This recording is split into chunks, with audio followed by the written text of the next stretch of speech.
ሰላማችሁ ይብዛ ውድ የጄኤምኤም ቲቪ ተመልካቾቻችን የጄኤምኤም ቲቪ የመረጃ ሰዓታችን ነው ከመረጃዎቹ ጋር ነው ቤተልሔም ግርማ አብራችሁ ቆይታ አደርጋለሁ በቅድሚያም አርዕስተ ዜና ወንጌልን በአምልኮ ኢቫንጀሊዝም ስሩ ወርሺፕ በሚል መሪ ቃል ራዕይ የማጋራትና የአምልኮ ፕሮግራም በቀጠና 2 ሙሉ ወንጌል ቤተክርስቲያን ተካሄደ በትንሳኤ አማኑኤል ዓለም አቀፍ የተዘጋጀ የወንጌል ስርጭትና የሪቫይቫል ኮንፈረንስ በሞጆ ከተማ ተካሄደ ከውጪ የጋዛ የወደፊት ዕጣ ላይ ያተኮረ የሁለት ቀን ጉባኤ በኢስታንቡል እንደሚካሄድ ተገለጸ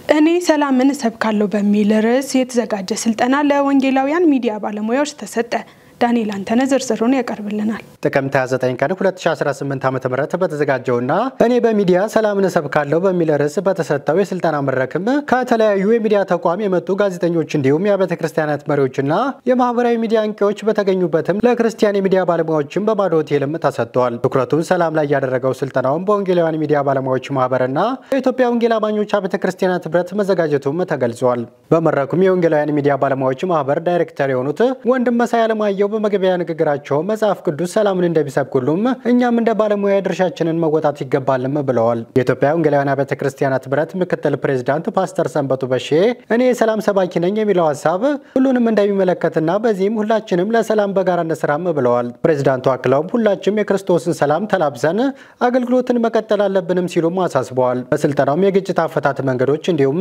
ግጭቶች ከመፈጠራቸው በፊት የሰላምን አንድምታ እንዴት ማስጠበቅ አለብን በሚሉትም ትኩረት ተደርጎም ተሰጥቷል ወንጌላውያን ሚዲያ ባለሙያዎች ማህበር ፕሬዝዳንት ዘሪሁን ግርባ እንደተናገሩትም የኢትዮጵያ ወንጌል አማኞች ቤተ ክርስቲያናት ህብረት ከወንጌላውያን ሚዲያ ባለሙያዎች ማህበር ጋር ስምምነት ማድረጋቸውን በመግለጽም የስልጠናው ዋነኛ አቅጣጫም ሰላምን በሚዲያዎች የማሰራጨት ስራ በትኩረት መስራት እንዲቻል በማሰብ መሆኑንም አሳስበዋል በማዶ ሆቴል ላይ በነበረን የኢትዮጵያ ወንጌላውያን አብያተ ክርስቲያናት ህብረት ከወንጌላውያን ሚዲያ ባለሙያዎች ማህበር ጋር የጋራ ስምምነት አድርገናል ስምምነት ያደረግነውበትም አቅጣጫ በሰላም አቅጣጫ በኢትዮጵያ ላይ በጋራ ለመስራት ነው አግሪመንት ያደረግነው እንግዲህ ሚዲያዎች ከሰላም አንፃር መስራት ያስፈልገናል በዶክተር ሮባና ዶክተር ገለታ ሲሚሶ በሰላም አቅጣጫ ላይ ስልጠና ሰጥተውናል እንግዲህ እንደተካፈልነው ሰላም ሀገራዊ ኢምፖርታንት የሆነ ሰላም እንደምግብ ነው ሰላም እንዳየር ነው ሰው ያለ ሰላም መኖር አይችልም ስለዚህ ከዚህ አቅጣጫ ላይ ሰላም ላይ አብረን የመስራት ነገር አለብን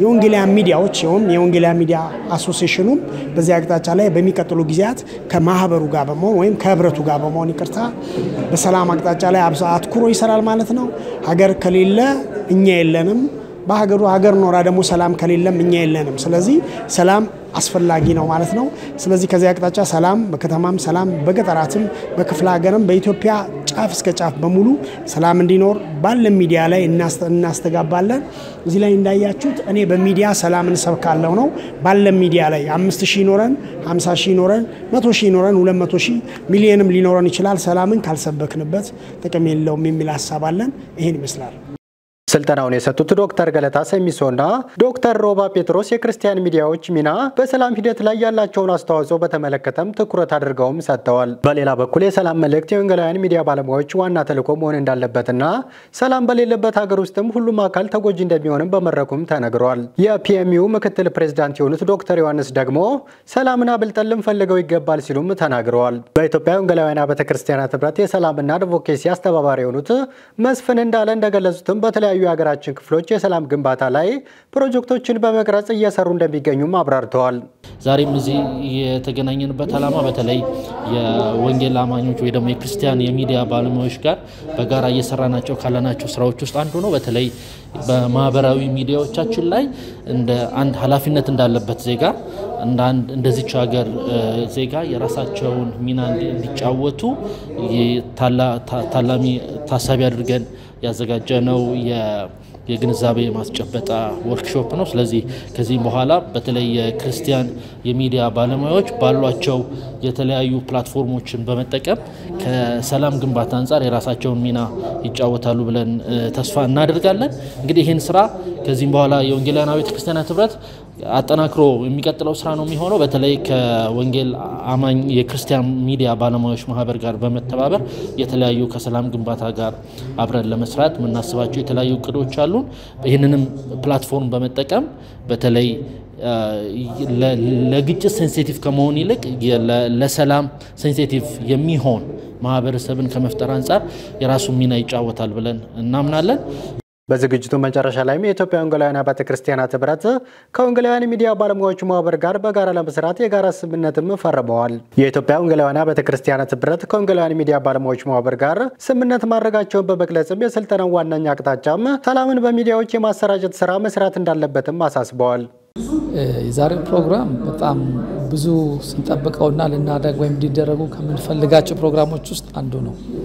ምክንያቱም ሰላም ዙሪያ ብዙ አልተሰራም። በተለይ በወንጌላውያን አብያተ ክርስቲያናት እንዲሁም በወንጌላውያን ክርስቲያን ሚዲያዎች አካባቢ ብዙ በሰላም ዙሪያ አልተሰራምና ሰላም ላይ መስራት በጣም አስፈላጊና አንገብጋቢ ነገር እንደሆነ ነው እኔ ፐርሰናል በግሌ የማስበው፣ ድርጅታችንም የሚያስበው። እንዲሁም ቃሉንም ስንመለከት ሰላም የወንጌል ማዕከል ነው። መጀመሪያ ሊሰራ ቅድሚያ ሊሰጠው የሚገባ ጉዳይ ነው። ብዙ ስንመለከት አብያተ ክርስቲያናት በሰላም ዙሪያ ላይ ትኩረት አልሰጡም ማለት ይቻላል። ኦፍ ኮርስ ወንጌል መልእክቱ ራሱ ሰላም ቢሆንም ሆን ተብሎ ታቅዶበት በጀት ተይዞ ካሉ ከፕሮግራሞች ውስጥ እነዚህ ፕሮግራሞች በሰላም ላይ ልንሰራቸው የሚገቡ ፕሮግራሞች ናቸው ተብሎ ሆን ተብሎ ታቅዶ ተዘጋጅቶ የሚሰሩ ፕሮግራሞች ብዙ አይደሉም።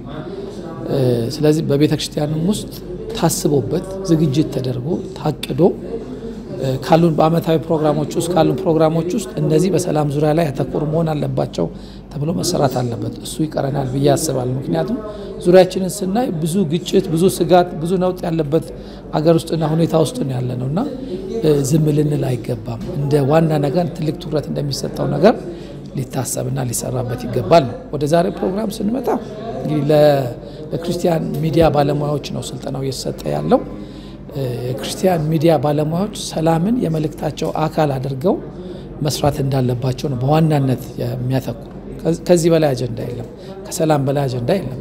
ለክርስቲያን ሚዲያዎች እንደ ሚዲያም እንደ ፕሮፌሽናልም እንደ ሚዲያም እንደ ራሱ ሙያም እንዲሁም እንደ ክርስቲያን ሚዲያ ባለሙያ ከሰላም የሚበልጥ ትልቅ አጀንዳ ይኖራል ብዬ አላስብም። ሰላም ለማንም ለሁሉም ነው የሚሆነው። ሰላም ከሌለ ሚዲያውም ሊሰራ አይችልም፣ የሚያስተላልፈው መልእክት የለውምና በተለይ በአሁኑ ወቅት ብዙ እየተወሩ ያሉት ግጭቶች ናቸው።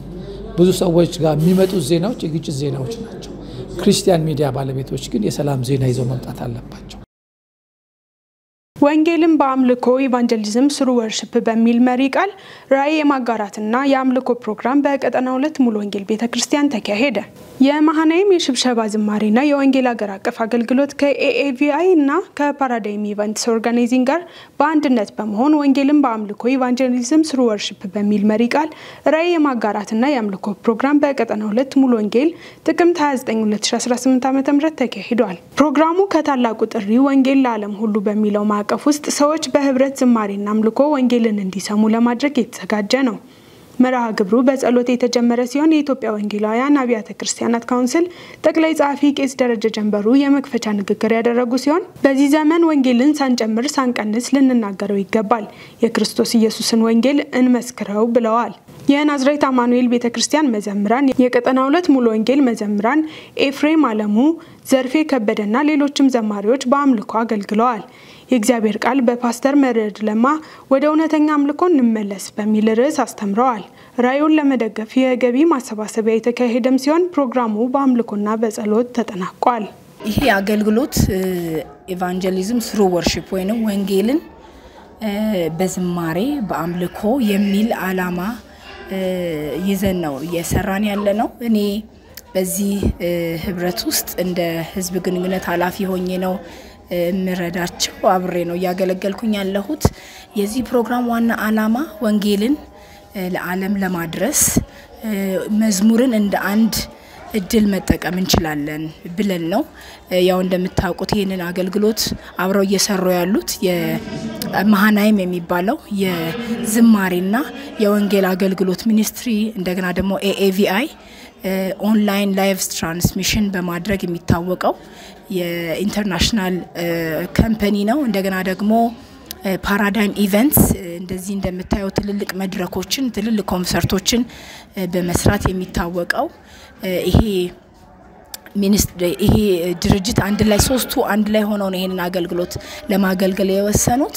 ስለዚህ እነዚህ ሶስቱ በእግዚአብሔር መንግስት ውስጥ አብረው ተጣምረው እንደ ገመድ አብረው ሆነው ወንጌልን ለመስራት ስላሰቡ ነው ይሄ ፕሮግራም የተዘጋጀው። እንግዲህ ዛሬው ፕሮግራም የመጀመሪያ ነው፣ መክፈቻ ነው። ቪዥናችንን ሼር የምናደርግበት ቤተክርስቲያን አብሮን እንዲቆም ከኛ ጋር እንዲሆኑ የምናደርግበት ዝግጅት ነው። ይሄ ፕሮግራም እዚህ አያልቅም፣ ይቀጥላል። ወደ ተለያዩ ክፍላት ሀገሮች ይሄዳሉ። እንደገና ከዛም ውጪ የሚሄድ ስትራቴጂ ዘን ነው እየሰራን ያለ ነው። ስለዚህ እነዚህ ሶስቱ ድርጅቶች አብረው ቢሆኑ ወንጌልን ራሳቸው እየሄዱ በአደባባይ ላይ ትልልቅ የወንጌልን ስራ መስራት ስለሚችሉ ነው አብረው የተጣመሩት። ስለዚህ ወንጌል ይቀጥላል። ኢየሱስ ክርስቶስ እስከሚመጣ ድረስ ወንጌልን ለዓለም ለማሰራጨት ነው እንግዲህ በዚህ ሁኔታ ላይ ያለ ነው። ከዚህ ከመሃናይም የወንጌል አገልግሎት ጋር አብሬያቸው ብዙ ክሩሴዶች፣ ኮንፈረንሶች አገልግለናል። በእውነት ለወንጌል ልባቸው ልዩ ነው። ለዚህ ነው ዛሬ እኔ ፕሮግራሜን ጨርሼ ቶሎ ፈጥኜ ወደዚህ የመጣሁትና ትልቅ ዓላማ ሰንቆ የተነሳ ነው። በእውነት ይሄ ቲም በዝማሬ ወንጌልን መስበክ አዲስ ራእይ ነው። በእውነት ያልተደጋገመ ነውና በጣም ልዩ ጊዜ እየሆነ ነው። የአማኑኤል ዘማሪዎች ዘምረዋል። የቀጠናው ሽብሻባ ገና እየቀጠለ ነው ፕሮግራሙ። የእግዚአብሔር መገኘት ነበረበትና በጣም አስገራሚ ጊዜ ነው ጌታ እየሰጠን ያለው። እግዚአብሔር እንደዚህ ቫራይቲ የሆኑ ነገሮች ይፈልጋል።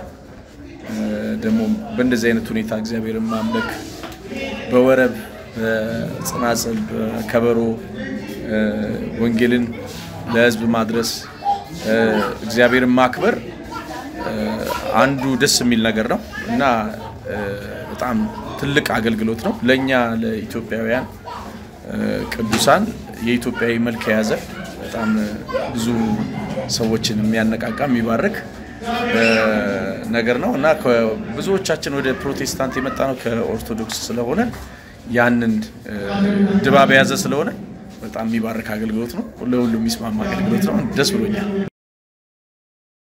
በትንሳኤ አማኑኤል ዓለም አቀፍ የተዘጋጀ የወንጌል ስርጭትና የሪቫይቫል ኮንፈረንስ በሞጆ ከተማ ተካሄደ። በዚህ ፕሮግራም ከ50 በላይ ወጣቶች በወንጌል ስርጭት ላይ ያተኮረ ስልጠና በሁለት ዙር በዶክተር አበባዩ አብደላ ተሰጥቷቸዋል። ከስልጠናው በኋላም ለሁለት ሳምንታት በሞጆ ከተማ የወንጌል ስርጭት ተካሂዷል። ከ5000 በላይ ሰዎች በአደባባይ ለሁለት ቀን በተካሄደው የጀማ ስብከት ወንጌልን ሰምተዋል። 1250 የሚሆኑት በአንድ ለአንድ የወንጌል ስርጭት ተደርሰዋል። ከነዚህም ውስጥ 129 ሰዎች ቸርች ለመምጣት ፈቃደኛ ሲሆኑ 41 ሰዎች ጌታን ተቀብለዋል። በተጨማሪም ለዚህ ፕሮግራም የተዘጋጀ ከዛ በኋላ የተሰኘ 1000 በራሪ ወረቀት ለዚሁ ፕሮግራም ተዘጋጅቶ ከሌላ 1000 ትራክት ጋር በአደባባይ ጀማ ስብከት ተሰራጭቷል። በአጠቃላይ በድምሩ 4000 በራሪ ወረቀቶች ተሰራጭተዋል። በመጨረሻም ለ4 ቀናት የቆየ ምስጋናና የተሐድሶ ኮንፈረንስ የተካሄደ ሲሆን በመዝጊያ ፕሮግራሙ ላይ 51 ዓመታት በጌታ ቤት የኖሩ እናትና አባት ጽናት የተሞላበት ታሪካቸውን መስከረው የቀጣዩ ትውልድንም በወንጌል እንዲበረታታ አደራ ሰጥተዋል። ዶክተር አበባዩ አብደላም በጌታ እርሻ ውስጥ ታሪክ ጽፈን እንድንሄድ ወንጌልን በመስበክ ትውልዱን ለመታደግ ጊዜው አሁን ነው ብለዋል። መጋቢ መሳይ አለማየሁ ስለ መንፈስ ቅዱስ ኃይልና ስለ ሪቫይቫል የእግዚአብሔርን ቃል አስተምረዋል። ፕሮግራሙም ለብዙዎች ነፃ የመውጣትና የመንፈስ ቅዱስ ጉብኝት ምክንያት የሆነ ሲሆን በጸሎትና አምልኮ ተጠናቋል። አገልጋይ አበባዩ አብደላ ይባላል። በአዲስ አበባ አማኑኤል ብራናይት ቤተክርስቲያን አገልግላለሁኝ። በሞጆ ከተማ ለ3 ሳምንት የቆየ የወንጌል ስርጭት ፕሮግራም ነበረን። ወንጌል ስርጭት ፕሮግራሙ የጀመረው አንድ ቀን ሙሉ ቀን ስልጠና በመስጠት ነው። የመጀመሪያው ዙር ስልጠና ስለ ወንጌል ምንነትና የእግዚአብሔር ኃይል ተለጠነን። ከዛ በኋላ በዛው ሁኔታ ላይ በእግዚአብሔር ፊት የጸሎት ጊዜ ነበረን። እሱን ተከትሎ 50 ሰው በመሰልጠኑ ምክንያት እነሱን ለ10 ከፍለን ለ10 አንዳንድ መሪዎች ሾመን ስራው ተቀጠለ።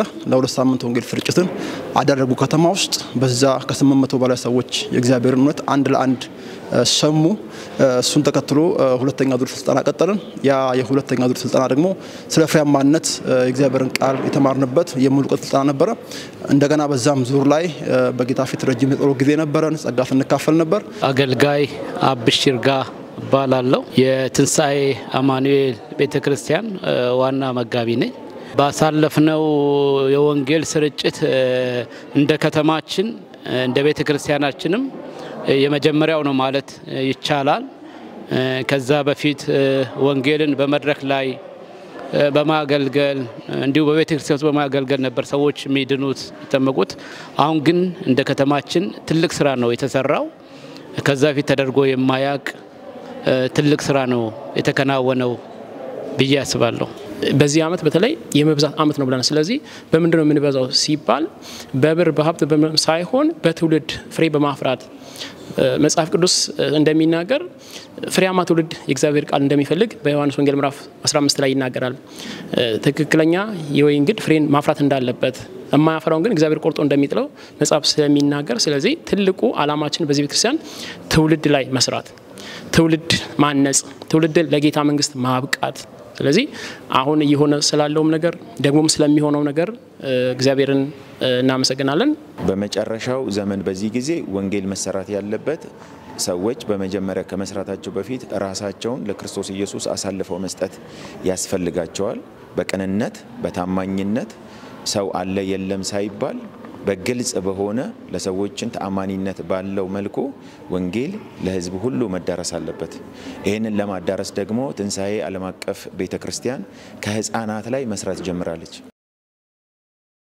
የንባብ ህዳሴ የተሰኘው የዶክተር ቶማስ መለሰ መጽሐፍ በኤገስት አዳራሽ በይፋ ተመረቀ ጥቅምት 29 ቀን 2018 ዓ.ም በኤገስት አዳራሽ በተካሄደው በመጽሐፍ ምረቃ ላይም የጸሐፊው ወዳጆች እንዲሁም ጥሪ የተደረገላቸው እንግዶች በተገኙበት ተመርቋል ዶክተር ቶማስ መለሰ የሮሆቦት አብያተ ክርስቲያናት ህብረት ምክትል ፕሬዝዳንትና የኢሳያስ 60 ኢንተርናሽናል ሚኒስትሪ ዳይሬክተር ናቸው ኢሳያስ 60 ኢንተርናሽናል ሚኒስትሪ መቀመጫውን ስዊድን ሀገር ያደረገ ዱባይን ጨምሮ በ13 የተለያዩ የአፍሪካ ከተሞች ቢሮ ከፍቶ በማገልገል ላይ ያለ ሚኒስትሪ ነው ዶክተር ቶማስ መለሰ ላለፉት 4 ዓመታት ተኩል በኢትዮጵያ ያለውን ሚኒስትሪ በዳይሬክተርነት ሲመሩ የቆዩ ሲሆን በምርቃቱ ወቅትም ዋና ቢሮ አገልግሎታቸውና የትምህርት ዝግጅታቸውን በማየት በመጋቢነት ሾሟቸዋል በእለቱም የእግዚአብሔርን ቃል ያካፈሉት የካምብሪጅ አካዳሚና ሊድስተር ዋና ስራ አስኪያጅ የሆኑት ፕሮፌሰር ገመችስ ደስታ የእንኳን ደስ አላችሁ መልእክት በማስተላለፍም በኢያሱ ምዕራፍ 14 ከቁጥር 6 እስከ 15 ያለውን ቃልም አካፍለዋል የመጽሐፍ ቅዱስ ታሪክ ከካሌብ ጋር ያይዘውም ቃሉን ለታዳሚያን ያካፈሉ ሲሆን ሁላችንም እንደ ካሌብ ጸንተን መቆም ይገባናልም ብለዋል ከዚህ በተጨማሪ በዶክተር ቶማስ መለሰ የተጻፈው የንባብ ህዳሴ መጽሐፍ ምርቃት ስነ ስርዓት ላይም ስለ መጽሐፍ ጸሐፊው ግለ ታሪክም በአጭር ቪዲዮ ለታዳሚያን ቀርቧል የኢሳያስ 60 ኢንተርናሽናል ሚኒስትሪና የሮሆቦት አብያተ ክርስቲያናት ህብረት ምክትል ፕሬዝዳንት የሆኑት የመጽሐፉ ጸሐፊ መጋቢ ዶክተር ቶማስ መለሰ እንደገለጹትም የመጽሐፉን ትኩረትና ስለ ሚኒስትሪውም ገለጻ አድርገዋል ያው ከዛሬ ጀምሮ መጋቢ ዶክተር ቶማስ መለሰ ባላለው የኢሳያስ 60 ኢንተርናሽናል ሚኒስትሪ እና የሮሆቦት አብያተ ክርስቲያናት ህብረት ምክትል ፕሬዝዳንት ነኝ ላለፉት 4 ዓመት ተኩል በኢሳያስ 60 ኢንተርናሽናል ሚኒስትሪ ዳይሬክተርነት ሳገለግል ቆይቻለሁ ኢሳያስ 60 ኢንተርናሽናል ሚኒስትሪ ዱባይና ስዊድንን ጨምሮ በ13 የአፍሪካ ሀገራት ላይ ቢሮ ከፍቶ የሚሰራ የክብር ወንድና የማዕረግን ሴት በቤተክርስቲያን ማብዛት በሚል ራዕይ የሚያገለግል ሚኒስትሪ ነው አይዛያስ ኪስቲ ሚኒስትሪ በተለያዩ ከተሞች የፐርሰናል ትራንስፎርሜሽን ስልጠናዎችን በመስጠት ላይ ያለ ተቋም ነው የዛ አገልግሎት አካል በመሆኔም በጣም ደስ ይለኛል ዛሬ ደግሞ የኢሳያስ 60 ኢንተርናሽናል ሚኒስትሪ ዋና ቢሮ ከስዊድን ሀገር ፓስተር አንድሪያስ አንደርሰን መጥቶ ለዚህ መጋባዊ ሹመት ለመብቃት ችያለሁ በዛ እጅግ በጣም ደስተኛ ነኝ ሌላ የአገልግሎት አድማስ እግዚአብሔር እንዳሰፋልኝ አምናለሁ ከዚህ በመቀጠል ደግሞ ዛሬ ከኦርዲኔሽኑ ባሻገርም የንባብ ህዳሴ የሚል መጽሐፍ የተመረቀበት ቀን ነው የንባብ ህዳሴ ወይም ሪዲንግ ሬናይሰንስ የሚለው መጽሐፍ ዛሬ ተመርቋል መጽሐፍ ብዙ ጊዜ ሲጻፍ በጣም ብዙ ፔጆች ወይም ውፍረት ወይም ክብደት ሲኖረው ብዙ ሰዎች ደስ ይላቸዋል የኔ መጽሐፍ ግን አጠር ያለች ቀጠን ያለች መጽሐፍ ናት ምክንያቱም የመጽሐፉ ቶፒክ ራሱ የንባብ ህዳሴ ስለሆነ ሰዎችን ወደ ማንበብ የሚገፋ ስለሆነ ሳይዟ አንሳ በውስጧ ግን ብዙ ኮንቴንት ያላት ናት ለንባብ ላለማንበባችን ተጠያቂው ማን ነው ወደ ንባብ እንድናመራ ደግሞ ተጠያቂው ማን ነው የሚለውን በደንብ ይናገራል የካምብሪጅ አካዳሚና የሊድስተር ዋና ስራ አስኪያጅ የሆኑት ፕሮፌሰር ገመችስ ደስታ ከዶክተር ቶማስ ጋር የቆየ ግንኙነት እንዳላቸው በመግለጽም አማኞች የማንበብ ልምዳቸውን ማዳበር እንዳለባቸው በመግለጽም የአባታቸውን የማንበብ ልምድን በአርአያነት አንስተዋል ይህ ሰው በጣም ጥሩ ሰው ነው ቅድም በስብከቴ እንደተናገርኩት ማለት ጥሩ አገልጋይ መባል አለ ጥሩ ሰው መባል አለ ቶማስን ማቀው በጣም እንደ ጥሩ ሰው ነው በጣም የተወደደና የተከበረ ሰው ነው የጻፈውን መጽሐፍ እንግዲህ አሁን ለማንበብ ተዘጋጅቻለሁ ሪዲንግ ሬኔሳንስ የሚል ህዳሴ የንባብ መነሳሳት በጣም ይሄ ምድር መጽሐፍ ቅዱስ ይወድ ነበር መጽሐፍ ቅዱስ ስር ያሰምር ነበር መጽሐፍ ቅዱስ ላይ ከለር ይቀባ ነበር መጽሐፍ ቅዱስን ይወድ ነበር አሁን የማንበብ ባህልም የማንበብ መነሳሳትም ቀንሷል ያ ተመልሶ እንዲታደስ ተመልሶ እንዲነሳሳ ያንን ለማበረታታት ፈልጋለሁ ስለዚህ ዛሬ የሱ ኦርዲኔሽን እና የመጽሐፉ ምረቃ ላይ በመገኘት ደስ ብሎኛል ይሄው መጽሐፉንም ወስጃለሁ አነባዋለሁ ድሮም ማንበብ ወዳለሁ አሁን ደግሞ ይሄንን ካነበብኩ በኋላ ሞር እነሳሳለሁ በስብከቴ ላይ ቀደም የወሰድኩት የአባቴ ምሳሌ ነው ባለፉት 24 አመታት አሜሪካን ሀገር እሱ ሲኖር እየተመላለስኩ በመጣው ቁጥር ሁሉ መጽሐፍ ቅዱስ አምጣልኝ ይላል እና ምንድነው ላለው ያስረጃል ያነባል ድሊ እንትን ስሩ ያሰምራል ከለር ይቀባበታል ኖት ይወስድበታል እና መጽሐፍ ቅዱሳችንን ስናስረጅ ህይወታችንን እናድሳለን መጽሐፍ ቅዱሳችን አዲስ ከሆነ ደግሞ ህይወታችን እያረጀ ይሄዳል ስለዚህ የማንበብ ባህልን ማበረታታት ፈልጋለሁ እግዚአብሔር ይባርካችሁ የመጽሐፉ ጸሐፊ ዶክተር ቶማስ በመድረኩም ስለቀጣይ አገልግሎታቸውን በታዳሚያን ፊት በሚኒስትሪው እንደሚያገለግሉም ቃል ገብተዋል በቃል መግባት ስነ ስርዓቱም ፕሮፌሰር ገመችስ ደስታ ለጸሐፊው ቤተሰቦች ስጦታ ማበርከተዋል በተጨማሪም የእውቅና ሰርቲፊኬትም ተበርክቶላቸዋል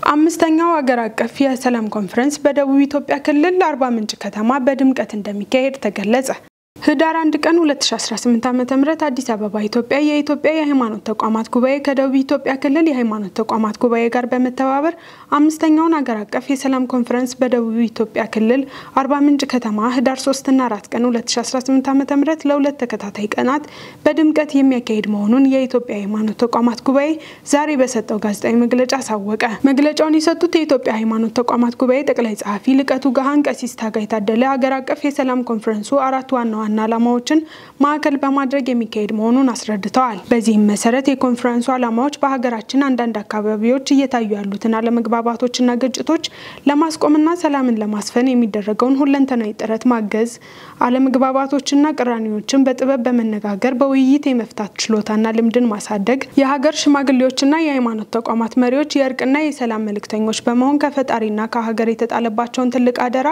በተግባርና በትጋት እንዲወጡ ማገዝና ህብረተሰቡን ይበልጥ በማቀራረብ የየአካባቢውን ሰላምና አብሮነት በራሱ ተነሳሽነት በኃላፊነት ይጠብቅና ያጎለብት ዘንድ ማነቃቃትና ማበረታታት መሆናቸውን በመግለጫው አብራርተዋል ጠቅላይ ጸሐፊው አክለውም ቀደም ሲል ከተካሄዱት አራት ሀገር አቀፍ የሰላም ኮንፈረንሶች የተገኙትን ዋና ውጤቶች በማብራራት እንዲሁም በቀመር አምስተኛው ሀገር አቀፍ የሰላም ኮንፈረንስ በተሻለና በደማቅ ሁኔታ በማካሄድ ውጤታማ ማድረግ ይቻል ዘንድ ባለድርሻ አካላት በሙሉ ኃላፊነታቸውን በአግባቡ እንዲወጡ የአክብሮት ጥሪ ያስተላልፈዋል መረጃው የኢትዮጵያ የሃይማኖት ተቋማት ጉባኤ የህዝብ ግንኙነትና ሚዲያ ክፍል ነው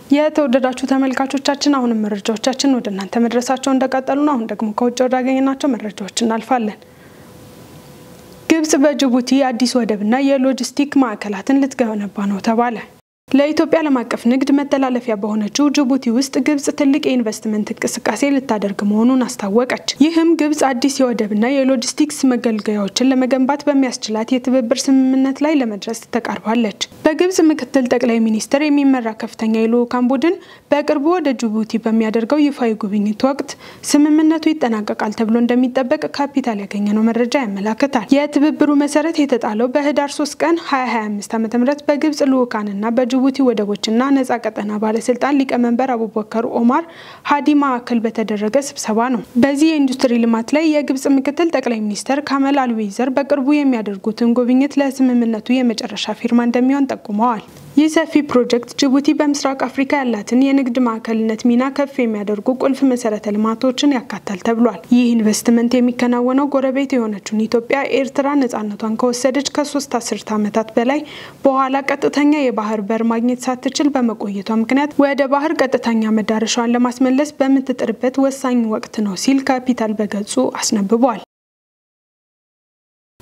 በመጨረሻም የጋዛ የወደፊት ዕጣ ፈንታ ላይ ያተኮረ የሁለት ቀን ጉባኤ በኢስታንቡል እንደሚካሄድ ተገለጸ የጋዛን ሰብአዊ ቀውስ ለመፍታትና ዓለም አቀፍ ወዳጅነትን ለማጠናከር ያለመው ጉባኤ በፈረንጆቹ ህዳር 11 እና 12 ቀን 2025 ይካሄዳል። ከመላው ዓለም 400 የሚሆኑ ሰዎች ይታደሙበታል በተባለው ጉባኤ የሰብአዊ መብት ጠበቆች፣ የሚዲያ ባለሙያዎች፣ የሲቪል ማህበረሰብ ተወካዮችና ምሁራን ይገኙበታል። የጋዛ የወደፊት ዕጣ ፈንታ The Future of Gaza በሚል መሪ ቃል የሚካሄደው ጉባኤ በጋዛ አጠቃላይ ገጽታ፣ በተኩስ አቁም ስምምነቱን ቁመና እንዲሁም እርዳታ በሚደረስበት ሁኔታ ላይ ጥልቅ ውይይት የሚደረግበት መሆኑ ተዘግቧል።